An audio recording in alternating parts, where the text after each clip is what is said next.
Hi sweeties, how are you doing? Welcome to Naya. Same, if this is your first time of coming across this channel, sweetheart, kindly smash the subscribe button, turn on the notification so you get notified each time I upload, and please give this video a thumb up. I appreciate you all so much, and I want to say a very big thank you to every one of you for always coming back to watch my videos and subscribing. You all are the real MVPs. So today we'll be checking out the Negro Industrial Fire that happened in 1959.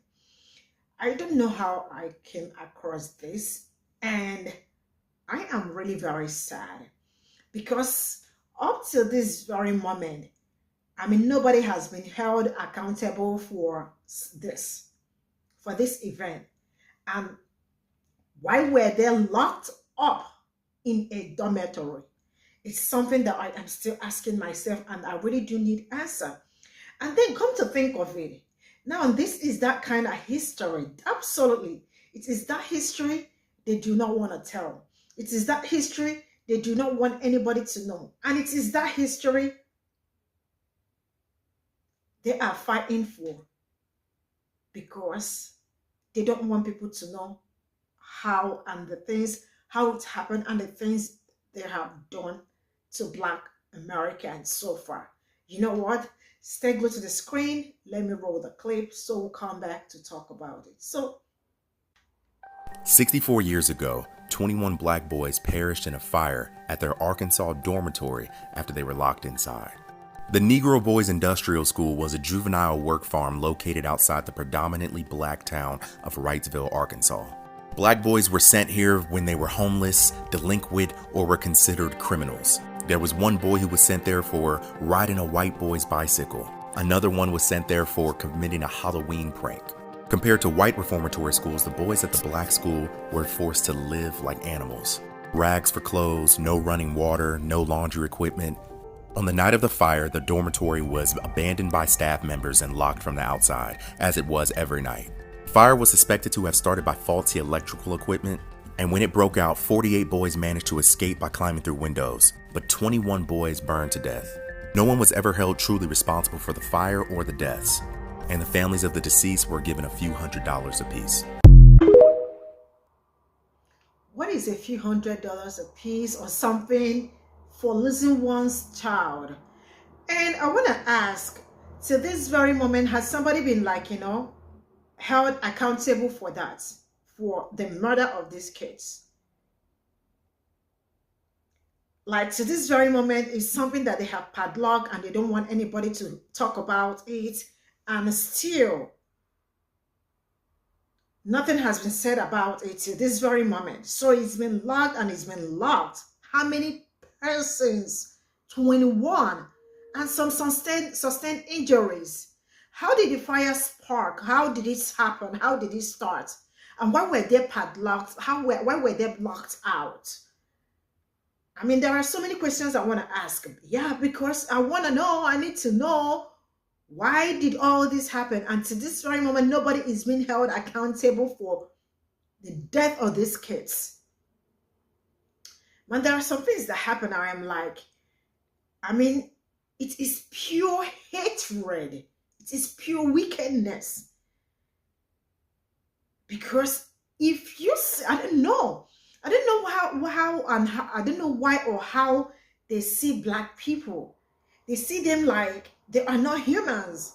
They are animals. They can just wake up and do something and nobody is ever being questioned. Yes, they can wake up and do anything and nothing is going to happen. Yes, of course. What will happen? Anyways, I am getting burned up already. Let's continue and see what other people are saying about it. So here we go. 2 years after the Little Rock 9 integrated Southern high schools, another prominent event happened in Arkansas, a massacre that many people don't even know about. 69 boys who attended a dormitory school in Wrightsville, Arkansas, who all lived and resided in this one room that you see in this picture, were burned. While living there, they had to wash up with a bucket. They all shared the same bucket of water. They all lived in the same hall. And on this night, the door was padlocked and it was set on fire. 21 died, 48 survived. No one was ever held accountable. The families received, in some cases, a couple hundred. In another case, 1,400. Nothing more than 2,500. And this incident did not receive an historical marker until 2018. Frank Lawrence, whose brother was there that night, and Griffin Stockley are fighting to keep this story alive. But let me know, did you know about this arson? Trigger warning. You might want to keep scrolling for this one. On March 5th, 1959, someone padlocked 48 boys into a school and set the school on fire. The school was a reform school in Arkansas. They didn't give the boys showers or baths. They rarely fed the boys. They never changed their clothes, and most of them didn't have shoes. Books have been written about what happened that day. Some of the boys were able to find a screen and pry it off the windows and escape. There's a small memorial for the boys. 21 of them burned to death.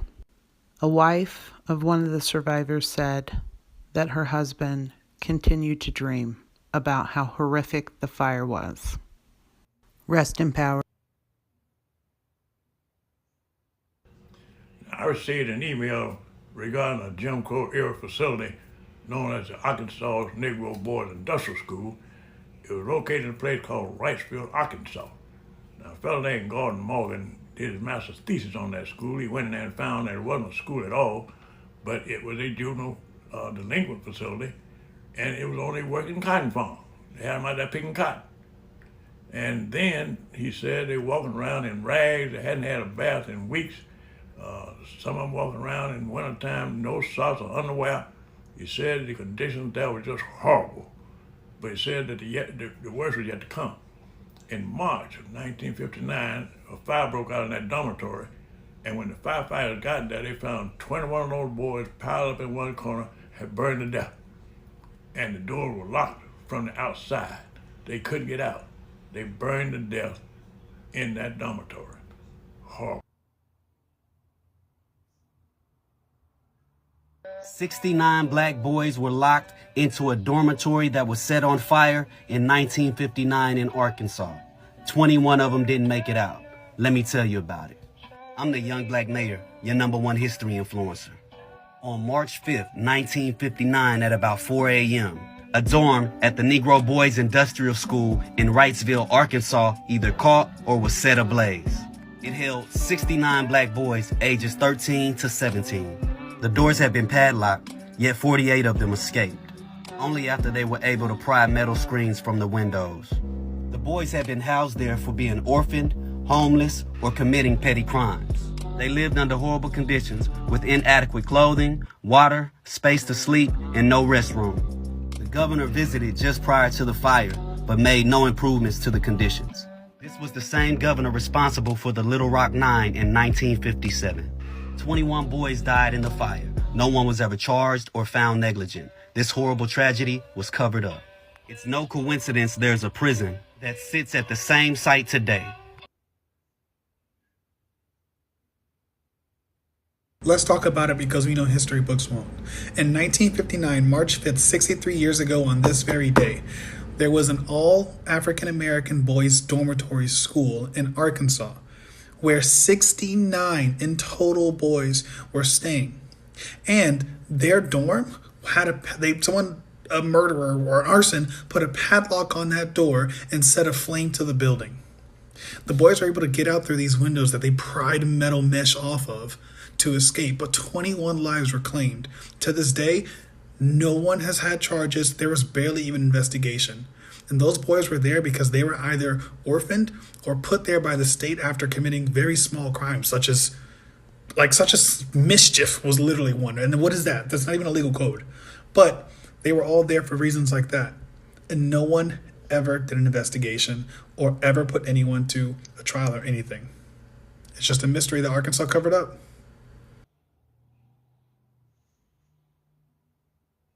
In 1959, 69 black teenage boys ages 13 to 17 were padlocked into their dormitory for the night at the Negro Boys Industrial School in Wrightsville, Arkansas, a juvenile work farm.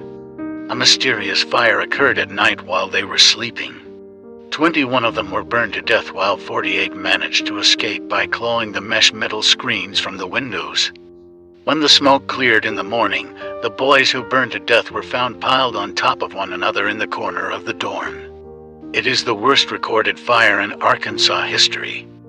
The boys were committed for a variety of reasons. Some were orphans or homeless. Others were there because of petty crimes. One boy named William Piggy rode on a white boy's bike even though the mother said it was okay. The science of preserving a crime scene was in existence in 1959. Yet the very morning these boys were killed, they were dismantling this whole scene with hoses, rakes, and shovels. They were tearing it apart like they were trying to cover up something. The grand jury found that several individuals and agencies were responsible, but in the end, no criminal charges were filed. Survivors never forgot the horror of that fire. The wife of one of the survivors later said in an interview before her husband's death from cancer that he had continued to dream about the fire. In 2018, a monument was placed in Haven of Rest Cemetery in Little Rock. In 2019, a monument to the dead was unveiled at the Wrightsville unit of the Arkansas Department of Correction. And I don't know, really, this is so emotional, really. And this was during Jim Crow, right? And it is still the same Jim Crow that they want to bring back into 2023, right? It is always shocking to find out things like this happen in living, like memory, systematic kind of hatred and weaponized neglect, guys. I am thinking of this, and I am thinking that this could be somebody's, like, it could be your brother, your, like, I don't know, but like it could be someone very close to you or your nephew or something. To make things worse, till this very moment, nobody is being accountable. Nobody is being held accountable for all the things that happen. And I am asking, why would somebody padlock somebody inside from outside? And who were the people responsible for those children? Who were the people responsible for those children? Because you are not going to tell me that no one is responsible for them. Why were they not held accountable? Why were they not charged? Because this was 1959. I am sure some of them are like 60 something. I am very sure that if nothing had cut these children, like, their lives short, there would be very much alive. Because this did not happen. Like, this was like yesterday. And some people are going to tell you, get over it. It's been a long time. Are you okay? Is something worrying your head? Is your brain malfunctioning? If I hear somebody say, it's been a long time, are you okay? If you have that kind of thought, what if it's, how would you have felt if that was your child or your brother or your nephew? Man, this is really so terrible. And I didn't know, but like, all I can say is Black Americans are strong people. Even with everything they have thrown at you, still, at this point in time, you are still strong. You are still, oh my God, no way, no way. This is where I am gonna call it a day. Let me know what you all think in the comment section, and see you all in my next video. Bye for now.